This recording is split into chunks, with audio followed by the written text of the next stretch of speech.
You're listening to the No Hustle Mom Show. I'm Stacy Brown, here to help you blend ambition with calm and motherhood with possibility.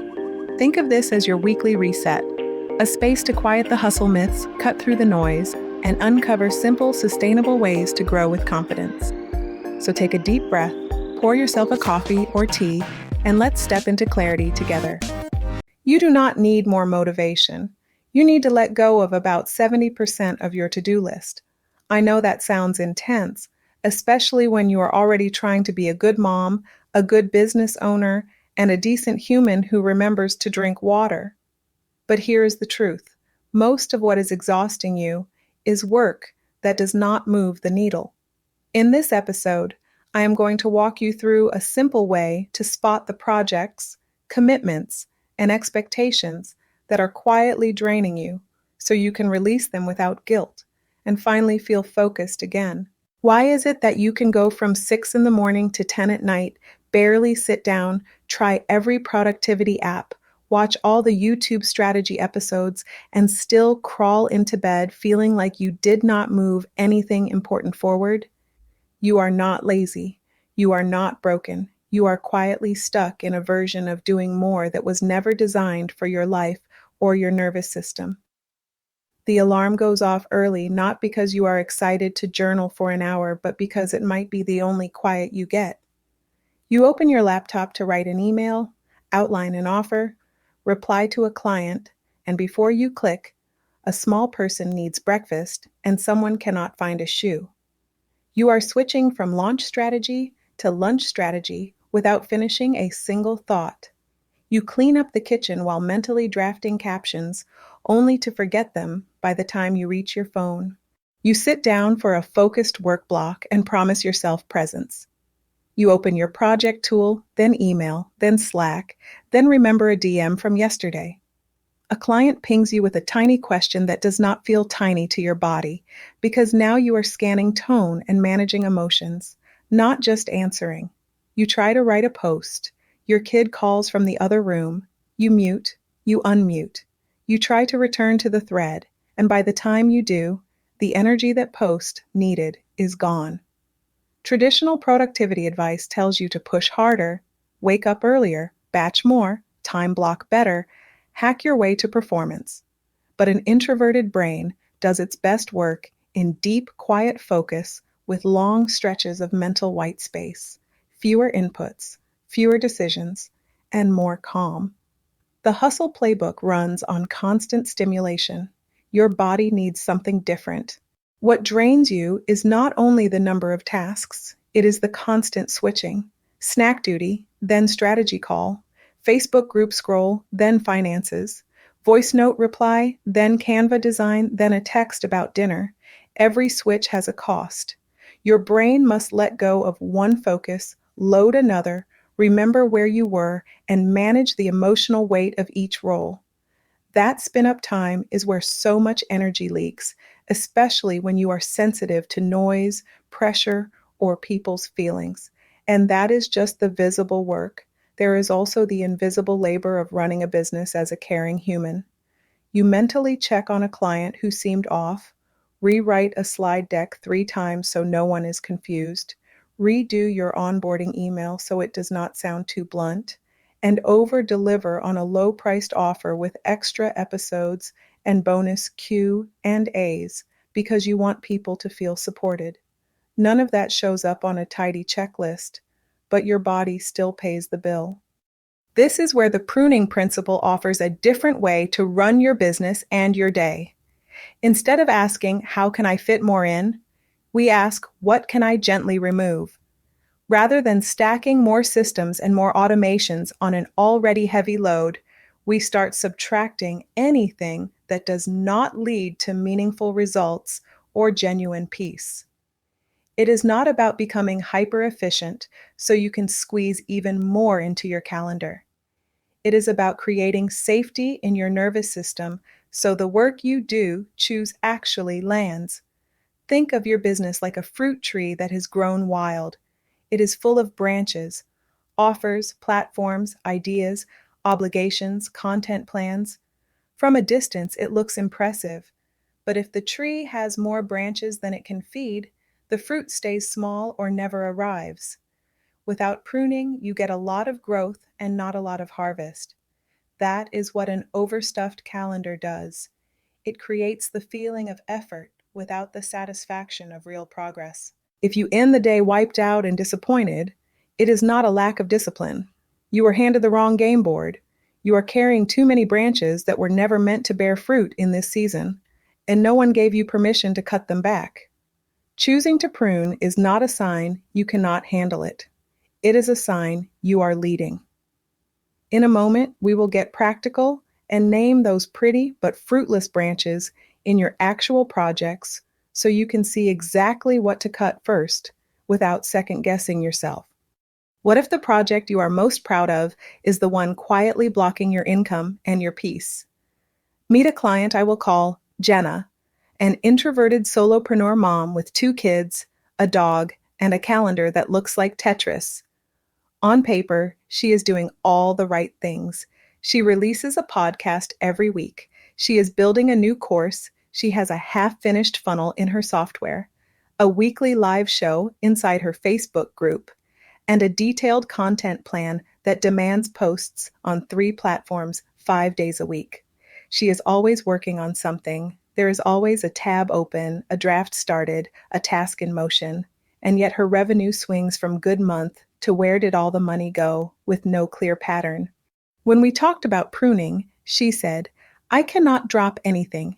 I have already put too much into all of this." That is the emotional knot. You already paid the podcast editor. You bought the course platform. You hired a designer for cover art. You told your audience you would show up live every Tuesday. So even when a project feels heavy and does not pay you back, stopping makes your stomach twist. It feels like throwing away money, breaking promises, or proving a harsh inner voice. Right. Add mom guilt, and it is no wonder you cling to everything. So we use a neutral tool, the needle mover filter. 3 simple questions for any project. First, does this directly support revenue or lead growth in the next 90 days, not someday? Second, does this simplify my business model or add complexity? Third, does this energize me at least 30% more than it drains me? Run 2 common projects through the filter. A fancy rebrand with a new logo, fresh colors, an updated site, and new photos often does not directly support revenue in the next 3 months, unless your current brand is truly blocking sales. It usually adds decisions and rework, and tends to drain energy once revisions pile up. Now consider a simple, complete sales page for your evergreen offer, plus the emails that invite people to buy. That directly supports revenue because people cannot buy what they do not understand. It simplifies your model with one clear home for your offer. And for an introvert, having a quiet written asset that sells for you usually feels calmer than constant live selling. Most businesses follow the 80-20 pattern where a small number of projects drive most results. When you honor that, you stop doing 10 big things at once and build depth into a few key areas. 1 main offer, 1 primary platform, 1 simple nurture system that fits your energy. Try a micro exercise. Write down every active project, then label each one A for near-term revenue or lead growth, B for longer-term support, C for fuzzy impact or should energy. Choose one B or C and place it on pause for 30 days. Say it out loud. This project is on hold on purpose. If your brain panics, use a softer script. I am not quitting. I am sequencing. This can return when my core offer is stable and simple. Projects are the easy branches to see. The next layer is trickier. Ongoing commitments that look kind and responsible on the outside, but quietly drain the most emotional energy. Monday may start with stacked Voxer messages from clients. You listen while making breakfast, and by the time you sit at your desk, you feel like you already worked half a day without doing your own work. Maybe you are in several group programs with live calls and pop-up schedules that land during nap time or dinner. Replays pile up, chats blow up, and you feel behind if you miss a call. Guilty if you are quiet, and drained if you do show up because you replay what you said for hours. Add school volunteering, snack duty, fundraisers, and brain picking coffee chats, and your white space disappears into being available to everyone. Here is the clash. You want to be generous and kind, but every new recurring commitment costs you something as an introvert. It is not just the hour, it is the mental prep before, the social energy during, and the emotional hangover after. Too many of those, and your brain starts to shut down. A simple commitment audit helps. Sort everything into 3 buckets. Life support includes family, health, rest, and the basics your life cannot function without. Business growth includes paid client work, sales actions, and visibility that clearly leads to sales or relationships. Ego and shoulds includes anything you do mainly to avoid disappointing people or to look like a serious entrepreneur or a perfect mom. For any recurring call, ask 3 questions. Does this give me more energy than it takes? Does this move my business or family forward in a clear way? If I stopped for 60 days, what would honestly happen? Keep your exit simple and honest. My capacity has shifted this season, and I need to step out to protect my time and health. You are allowed to protect your bandwidth. Even after you clean up your calendar, there is often a deeper layer of exhaustion that comes from what you believe you should be. Expectations are not goals, they are hidden rules that judge your day. I should post every day, or people will forget me. I have to respond to DMs right away. I should never lose my temper. My house should be spotless if I work from home. My business should be growing faster. Any sentence that starts with, I should, by now I ought to, or everyone else's becomes a red flag, not a fact. When you catch one, pause and question it. Where did this rule come from? Did you choose it or inherit it? Trade rigid expectations for season agreements that match your real life. This season, I focus on one simple offer and consistent income. This season, I show up consistently on one platform 3 times a week, and that is enough. Feel how much kinder that is to your body.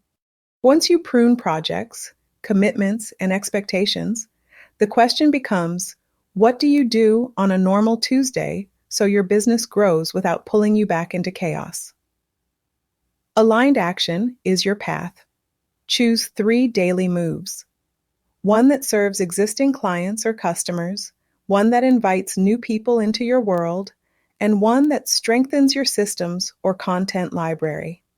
When you choose these 3 on purpose, your day has a shape and your brain relaxes. Protect one quiet block of deep work 3 times a week. Even about 75 minutes of focused creation can carry more impact than a full day of multitasking. Keep your phone in another room. Open only the tab you need. Repeat the rhythm so momentum builds without constant decision-making. Try a 7-day experiment. Each day, pick your 3 aligned actions, do only those on purpose, and then note how you felt and what moved forward. Watch what happens to your stress, your clarity, and your sense of control when you stop scattering and start aiming. The goal is not an empty schedule. The goal is a business and a life where your presence feels good and sustainable, whether you are on a client call or reading to your kids at bedtime. From there, pruning is not loss. It is making room for the moments you want more of. Pruning is not a one-time closet clean-out. It is a leadership skill you will use whenever your season shifts. New ages, new school schedules, new offers, each one asks what needs to stay and what needs to go now. Your next step this week is simple. Choose one thing to prune, a project, a commitment, or an expectation, and replace it with one clear, aligned action that serves this season. You do not need to do everything. You need to do the right few things with presence. That is where your profit grows, and that is where your peace gets to stay. Thanks for listening to the No Hustle Mom Show. I hope you're leaving a little more organized, a little more focused, and ready to show up calmly. If this helped, share it with one introverted solopreneur mom who wants steady, honest growth. Do your daily one today, one small move you can finish, and notice what shifts. Before you go, grab this episode's extras in the No Hustle Lounge at nohustlelounge.com today. The listener guide, the checklists, and a 2-minute presence check. Subscribe to get calm, weekly practices delivered to you. No hustle, no burnout, no guilt. You've got this.